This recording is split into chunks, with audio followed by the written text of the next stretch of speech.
making yogurt in the grill? Who would have ever thought that was possible? Yet it is. And it's simple too. Welcome to the Salt and Pepper, where we cook for real life using real food and we keep it real simple. And today's recipe for homemade yogurt is just that, extremely simple. You need 2 ingredients: some ultra filtered, ultra pasteurized milk like Fairlife or another brand. Just make sure that it is ultra pasteurized. And I will get into the ultra filtration in just a minute, because that also will help you make the best yogurt at home. And then we just need a starter. And what I'm using as my starter is Greek yogurt with active live cultures, which most of them have, but just check the label and it will let you know if they're active live cultures or not. All right, so that's it. Those are the only ingredients we need. We are not going to sweeten this yogurt at the beginning. We will add things into it at the end and sweeten it up to perfection. All right, so let's go ahead and open up the grill. What I have here is just the insert, that comes with the grill. We're going to just pour in our Fairlife milk.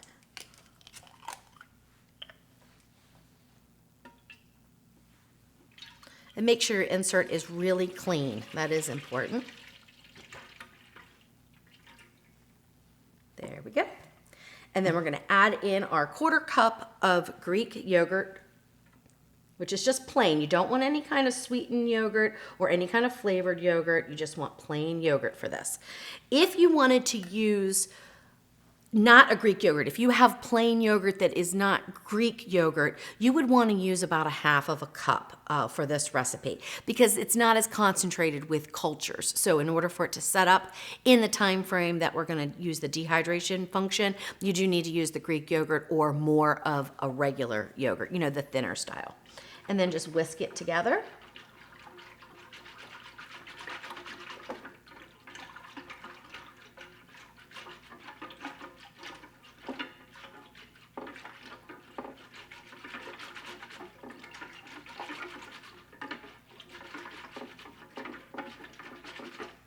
All right, that looks good. Then we need to cover it with foil. This is important because you don't want the fan blowing right onto the top of the yogurt, or you will get a skin on top. However, if you absolutely do not want to use foil, you can do it that way. Just know that you're going to get a skin on top, and you're probably going to have to decrease your temperature some. And then I just fold this around so that it's tight and secured so it doesn't blow around. All right, then what I like to do is use a probe thermometer. And this one is from Pampered Chef. It works both ways, so you can remove the probe, or you can use the instant read part of it, just for temping meats, or you can attach the probe and use it the way we're going to use it today. So what I do is just stick this probe in and let it fall down into the milk. Close the lid, and we will turn the Ninja Foodi grill on. We're going to go to the dehydrate function, and 150 is what we want. Now, I have a recipe for yogurt in the Ninja Foodi pressure cooker and air crisper, and I take the temperature up to 180 in that recipe. And I get a lot of questions. Well, why so high? Because if you kill a culture at 115, why are you dehydrating at such a high temperature? Well, the reason is because the temperature of the milk does not reach 180, even though you have it set at 180, or in this instance, 150. It's not going to reach that high. It sits at about 110, which is perfect for fermenting yogurt. Absolutely perfect temperatures. However, I like to keep the thermometer in because every time I walk by, I just give it a little check. Now, it'll take a good hour or so to come up to the temperature of about 110. Might even take an hour and a half. No worries. Just let it do its thing. Disturb it the least amount possible. Keep a thermometer if you have a probe. If you don't, you can temp it every once in a while by just using an instant read and putting it down through the foil and just getting a temp of the milk. If your milk is getting too hot, decrease the dehydration a little bit. So go from 150 to 125. Let's see what the next step down is. 135. Yep, okay, so 135. Now I'm going to take the time up to 8 hours.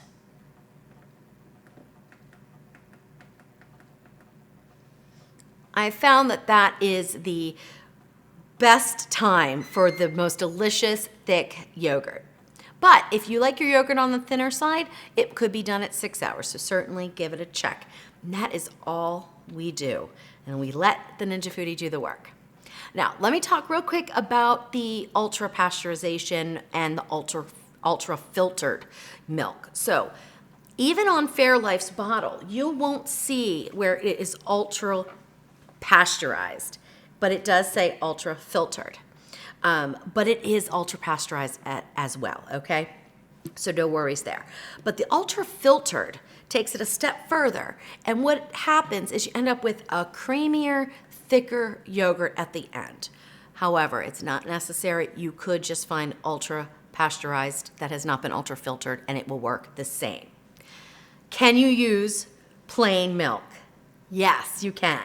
You definitely can. So you don't have to get the expensive kind because this is fairly pricey, you know. And the idea of making homemade yogurt is to decrease our cost and make it at home, right? So you can use a vitamin D milk or even a 2% milk. It's no problem. However, those are not ultra pasteurized and you have to bring them up to temperature of at least 182. You can do that in the grill, but let me tell you, it is not worth the time. It takes like 4 hours to bring it up to that temperature. I've done it about 4 times. It works, but really it's not worth it. So if you wanted to use regular milk, just get a pot, put it on the stove, bring your milk up to the 182, let it cool down to 110, that's very important, and then mix in your culture and start the dehydration process. All right, so we are coming down to the wire here. This has been dehydrating for 8 hours and our yogurt should be done. All right, so hopefully when we peel this, we'll see a nice shiny top.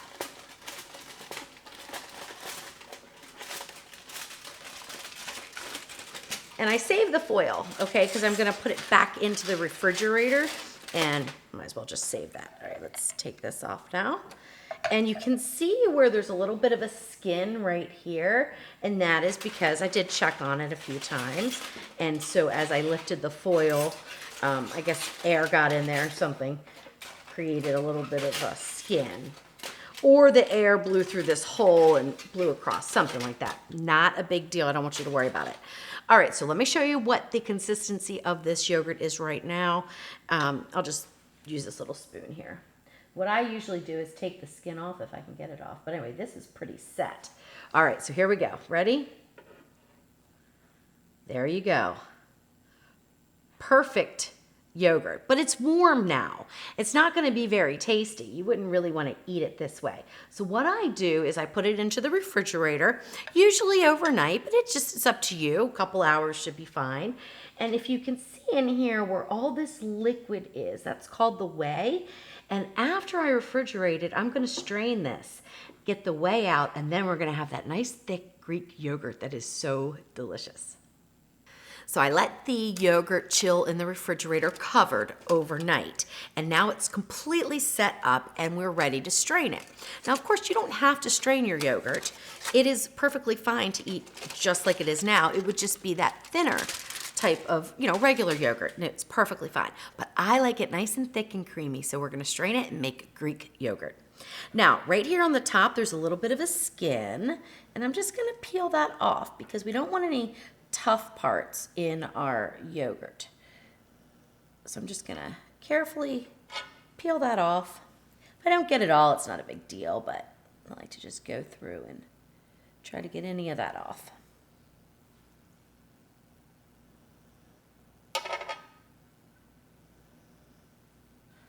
All right, that looks good.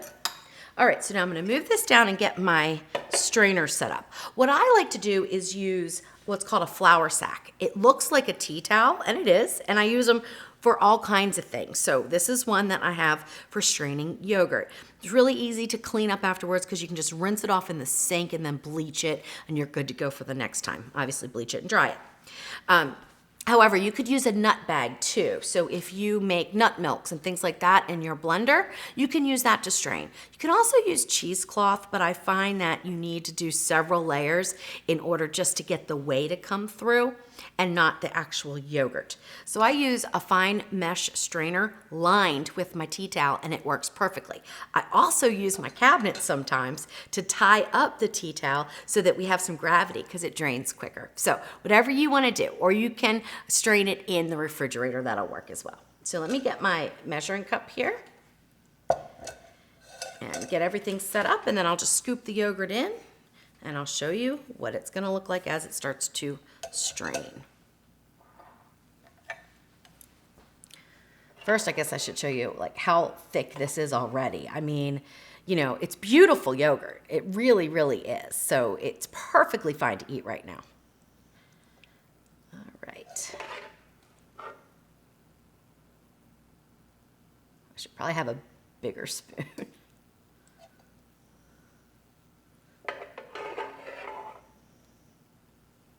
I don't think we're gonna have to do much straining. This is really nice and thick.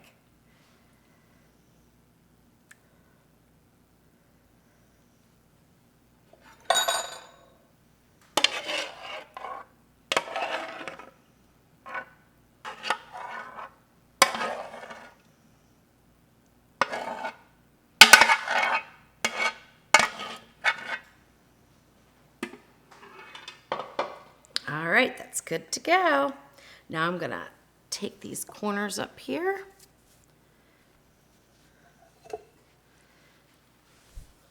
And hopefully, like I said, this is really thick, but hopefully you can see the little bit that's coming out here. And it's perfectly clear. And that is called the whey.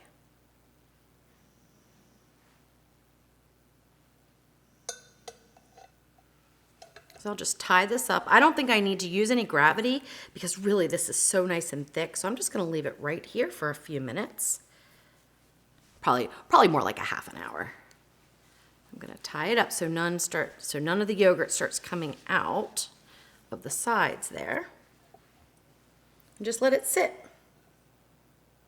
You can let it sit in the refrigerator, or you can let it sit on the countertop. Either way is fine. But I'm just gonna leave it right on the countertop because I'm gonna get my toppings ready. So I thought it'd be really fun to try to flavor this yogurt up. Because remember, it's completely unsweetened. So I thought I would try some regular sweeteners and I would try some artificial sweeteners. I'd try some different flavorings like key lime pie and maybe a dark cherry type of yogurt. So we're just gonna get creative and have some fun, and I'm gonna test out some different add-ins that you can put into your yogurt to make it deliciously yours. All right, now it's time to have some fun. Our yogurt's been straining for about 45 minutes or so. We've gotten a cup of whey out of there. Now, you don't have to throw that away. That is great for making breads and a bunch of different things. It's a lot of protein in there, so you can even put them into your smoothies. All right, so let's go ahead and unwrap this.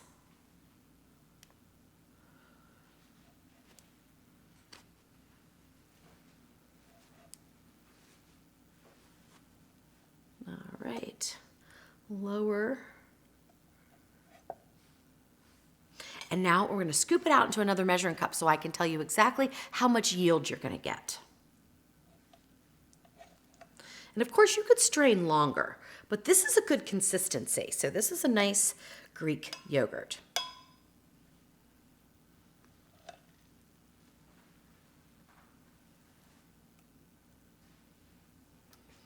All right, that looks good. Now what I do to clean this up is I just rinse it out in the sink and then I bleach it. And it comes clean really easy. Easier than the nut bags, in my opinion. Okay, I'll just set that over here. So you can see the whey. It is a nice clear color. You could also freeze this if you wanted. So if you weren't making bread right away, but you wanted to replace the water in the bread for whey, you can do that. Just put it into a Ziploc baggie and put it in the freezer. Also, before you start using up all your homemade yogurt, take out about 1/4 cup, put it in a baggie or put it in an ice cube tray and freeze it. Once it's frozen, if you put it in an ice cube tray, pop it out into a baggie and store that in your freezer until you're ready to make your yogurt again. And that way you don't have to buy the yogurt to make yogurt, because that doesn't really make sense, does it?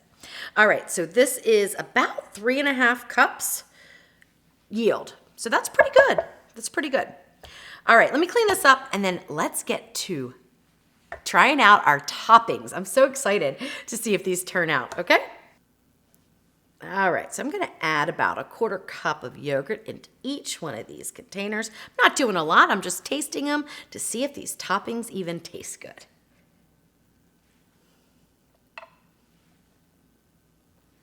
All right, there we go. Now keep in mind, the amounts that I'm using are for a small amount of yogurt. So if you wanted to make more yogurt, you'd have to increase these amounts, okay? All right, so the first one I'm gonna do is put a little bit of strawberry jam. It's actually strawberry preserves and I made it myself, so I can definitely link to that video right up there for you guys. I made it in the Ninja Foodi. So we're gonna go ahead and put maybe about a teaspoon or so in there. All right, that'll be our one topping. Now for our other topping, I wanted to do it so that it was no added sugar, because obviously the strawberry jam has sugar in it. So we're gonna use some key lime flavoring that I get on Amazon, and I will definitely link to that below for you guys. And I only have a small amount left, but I only need about a drop or so. But I also wanna add in some sweeteners. So I'm gonna use this erythritol. And let's see, maybe a teaspoon.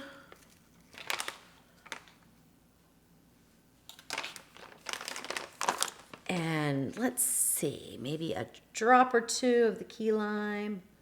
That was about 3 drops. Oh, it smells good. Hopefully that'll be good. And then for the last one, oh, I have 4 to do. So we've got an extra one we need to do that I forgot about. I wanted to add in a Piña Colada type of flavoring. So let's get the cherry one done and then I will do the other one. So I love cherry yogurt. I mean, I absolutely love it. And we're gonna try out how it works with our homemade yogurt. So I've got this cherry bakery emulsion, which is like an extract, so you could use an extract. It's just a little thicker. And I'm just gonna add probably a 1/4 of a teaspoon there. And let's add in a couple of cherries. That'll work. These are Morello cherries. They are not the sweet maraschino cherries. They are actually like a sour cherry. And I think it's gonna be perfect with this. Then we need to add a little bit of sugar to that because like I said, they're not sweet. Let me get another measuring spoon.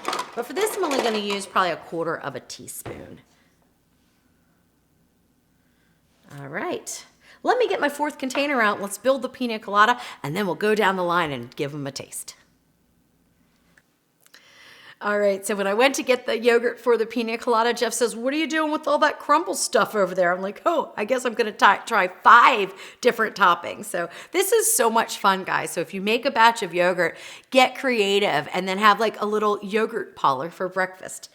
All right, so let's go ahead and do the Piña Colada. I've got some coconut bakery emulsion and I'm just gonna put maybe a 1/4 of a teaspoon in there and we'll get out couple of these pineapple chunks. We do need a little bit of sugar. I'm gonna go ahead and stick with, I think, regular sugar for this. About a 1/4 of a teaspoon. All right, so now for the last one, this is the way that I eat my yogurt all the time. I absolutely love it. I make this quinoa, almond, and cranberry crumble.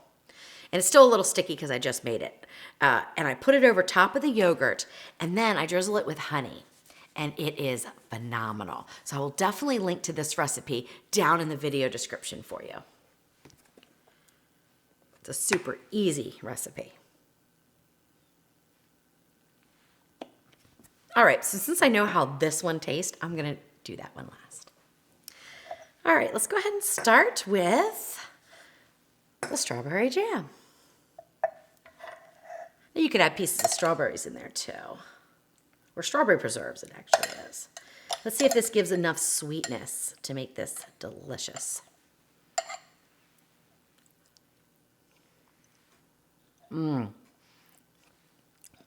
Oh, yes, it does. Oh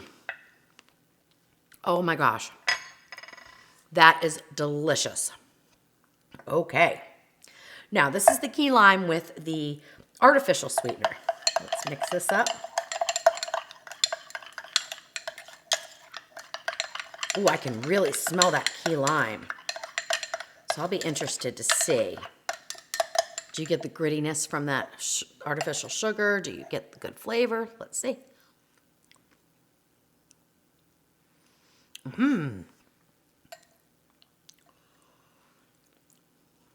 Wow. Okay, that is really good. I could use a little bit more key lime in there, definitely. But, oh, okay. I don't know now. Oh my goodness, this is hard. All right, my favorite, which I don't know if this is gonna be, but my favorite type of yogurt is a cherry yogurt. So this has the real sugar in it.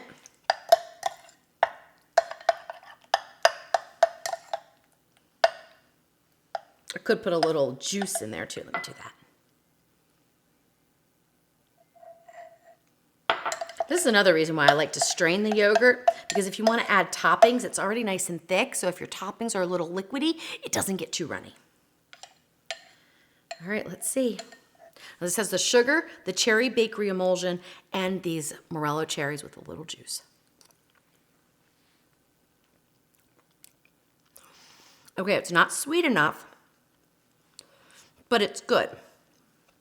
But I think it would definitely need more sweetness. So you would need to add in a little bit more sugar. And let's see. Let's see if that works. Or the artificial sweetener, I think, would be good. Let's see if that does the trick.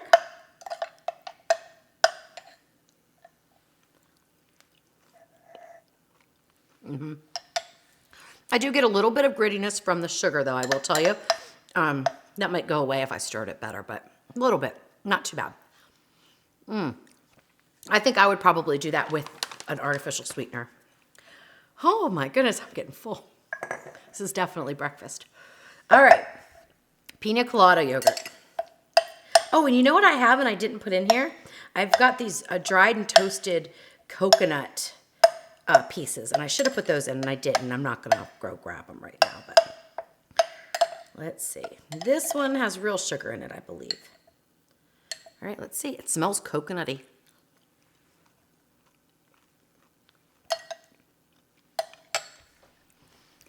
You know, it's good.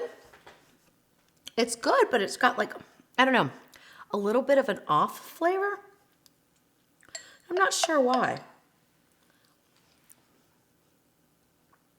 Might not have enough coconut, might not be sweet enough. I think that's the issue. So let's fix it. Because it was just a little off. Like you smell the coconut, but then you don't really taste it. And it was just kind of not balanced very well. So a little bit more sugar. And we'll put a little bit more of the coconut in there. All right.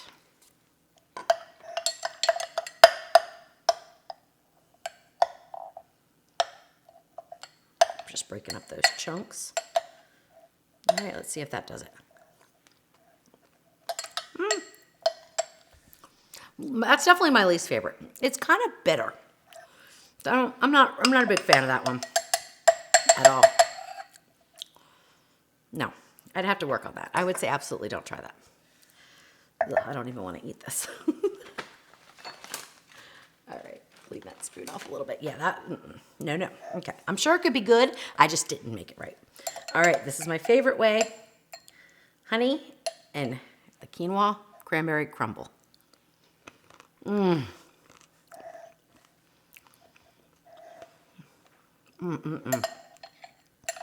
Hands down my favorite because I like that crunch. Second favorite would be the strawberry jam. It's a toss-up between these two. They were both really good. I think if this had the artificial sweetener in it and I could make it a little bit sweeter, I would have really liked the cherry, but the key lime was really good too. So I would say order of preference, we'll go down the line that way. All right, guys, I hope you enjoyed this. I hope you have fun with your homemade yogurt, whether you make it in the Ninja Foodi Grill or you make it with my other recipe that's in the Ninja Foodi Pressure Cooker and Air Crisper. Either way, make it yours and make it delicious.